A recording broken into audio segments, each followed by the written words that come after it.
Sarà una settimana difficile, la stiamo preparando al meglio, non dobbiamo sottovalutare né la partita di mercoledì né quella di domenica perché entrambe ci servono per andare dritti verso il traguardo.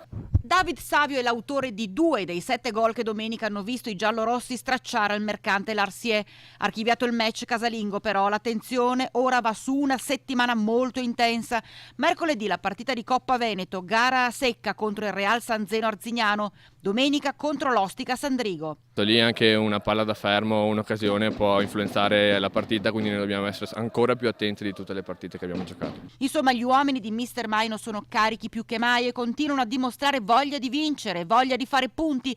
L'esempio è dato anche da Nicolo Cosma nell'ultimo match, 2 reti in 6 minuti, in gran forma nonostante i 2 mesi abbondanti di infortunio. Ci teniamo a far bene in tutti i settori, nella fase attacco, in fase difensiva e avere anche tanti punti in campionato sono i nostri obiettivi principali.